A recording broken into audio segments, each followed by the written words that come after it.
Well, good afternoon, everybody, and welcome to today's video clips with Dr. Pam Popper. The first thing is I want to respond to a question a bunch of you have emailed to me, which is how you can access archives of the video clips. And actually, articles based on these clips are found in the Health Briefs online library, and you can contact the office if you need to know how to get access to the library. And then I have just a couple of quick announcements. First of all, don't forget about our fall conference. As you know, we are right now in the middle of a series covering Robert Whittaker's book called Anatomy of an Epidemic. And we have two excellent psychiatrists coming to talk about this very issue, psychiatric drugs and the inadvisability of using them, November 2nd through 4th. And of course, we have Neil Barnard and John McDougall and fabulous plant-based meals. And our fabulous in-house chef, Del Schroff, will be doing a demonstration. Lots and lots of reasons to be with us November 2nd through 4th. A couple of events that are coming up. Business Training for Health Professionals is a course offered through our school, the Wellness Forum Institute, which starts October 1st, I believe it is. Thursday, October 4th, Conversations with Dr. Pam, that's me. We're going to talk about confusing research and how to sort it all out. And then on October 10th, we have a call featuring a cancer patient who went through the very difficult process of investigating cancer treatments and picking what was best for her, the options that were best for her. And she's going to discuss the process of doing things that are unconventional and frightening friends and family who only mean well when they try to pressure you into doing the right things and that sort of thing, or I shouldn't say the right things, but the things that they think are right. And so if you or anybody you know is facing cancer decisions at this point in time, this would be a great call to plug into. So information about all of this stuff, you can go to wellnessforum.com or call our office. So today I'm going to pick up where I left off last week, talking about Robert Whittaker's book. And I have notes because I think it is so very important to get all the facts and statistics right. And there certainly are a lot of them in this book. And what we've been discussing essentially is biological psychiatry. In other words, the idea that mental and emotional disorders are based on some type of chemical imbalance. And the theory actually began in the 1950s with a researcher at the National Institute of Mental Health. He theorized that depression was due to a chemical imbalance in the brain, and this was based on some research with rabbits who were given an herbal tonic that lowered brain levels of serotonin, and it seemed that the animals were depressed. And research showed that if you gave the animals an herbal tonic if you gave them drugs prior to the herbal tonic, that they didn't seem to exhibit the same depressive symptoms. And so it was theorized that there really was a chemical imbalance in the brain. Now, we all know that animal research doesn't always carry over into the same results in humans, but further research on animals didn't stop them from conducting more research, involved giving them drugs that caused depletion and inactivation of norepinephrine and others that increased or potentiated norepinephrine, and some caution at the time that the interpretation of these results in animal models was not necessarily a good idea to transfer to humans, but nobody was really listening.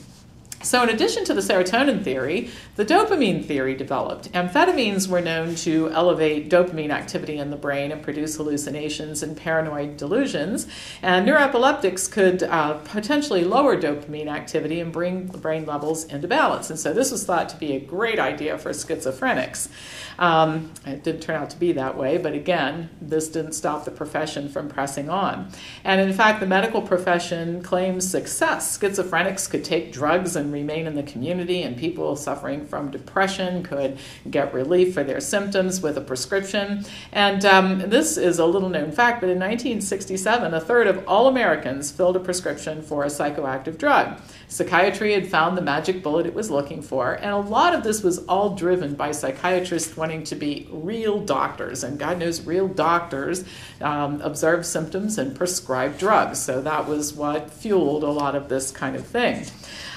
Research hasn't supported the theory, however. Studies at Yale and McGill failed to show a statistically significant lower level of serotonin metabolites in the cerebrospinal fluid of depressed patients. Researchers also could establish no correlation between levels of the metabolites and severity of depression. So if it were true that serotonin were the issue, it would seem that the lower the serotonin levels, the more depression you'd get, but that really wasn't the case.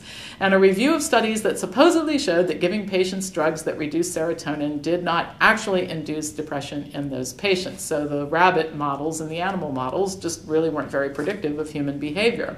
The theory was propped up by a Swedish researcher who claimed that she did find a relationship between serotonin metabolites and depression, and that levels were particularly low in suicidal patients. But a later review of her work disproved this. More than half of the patients that she labeled as depressed had higher than normal serotonin metabolite levels in their bloodstreams, and Japanese researchers subsequently reported that it was higher levels of serotonin that cause depression, and what we really ought to be doing is lowering those serotonin levels. So can you see the pattern here? Everybody's just shooting in the dark trying to find some magic pill bullet that will fix depressed people. The same was going on with schizophrenics. Studies did support the excess dopamine theory. Schizophrenics didn't have higher levels of dopamine metabolites in their cerebrospinal fluid, and autopsy studies of schizophrenic patients confirmed this. Now, the drug companies and advocates for the chemical imbalance theory were undeterred. They just developed another theory. The problem wasn't dopamine, it was an excess of dopamine receptors. Autopsies of 20 schizophrenic patients confirmed this, but there was a problem.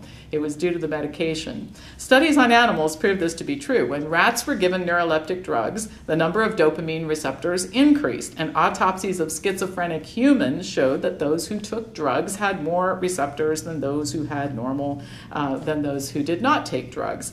These studies were repeated in several countries with the same results. So again, we just cannot find evidence that the chemical imbalance theory is true. And in fact, unlike other diseases, and I mentioned this in previous broadcasts, where there was some understanding of how the disease developed and then drugs were developed that treated the understood etiology of the disease, this has been a story of developing drugs and hoping that some theory of how they worked would pan out. So how do the drugs work? Serotonin levels are actually normal before patients start taking an SSRI. But within a few weeks, the normal removal of serotonin from the neural pathways and the feedback mechanisms that control serotonin levels are altered, and the neurons are desensitized to serotonin. Now I'm going to put that in real plain language for you and add that Eli Lilly, the maker of Prozac, knew this. The drugs gum up the system. And the researchers at Eli Lilly conducted studies on animals in which they were given drugs and developed pathologies such as hyperactivity and sleep disturbances. In other words, the drugs don't return patients to normal, but rather create pathology, the opposite of what we're being told. People are made sick by the drugs, not well. Steve Hyman, provost of Harvard Medical School, published a paper while he was director of the National Institute of Mental Health in which he stated that psychotropic drugs create abnormal function. The brain tries to nullify the drug's effect, but the compensatory mechanisms eventually break down, and soon the person's brain is functioning differently than it was before. Prior to treatment, mental patients don't have a chemical imbalance. The chemical imbalance is actually induced by the treatment. So in Thursday's broadcast, I'm going to talk about the effect of drugs on schizophrenia, how patients fare with and without the drugs, and I think you're going to be pretty surprised at what you hear. Have a great day, and as always, pass these clips on to people who you think would benefit from hearing them.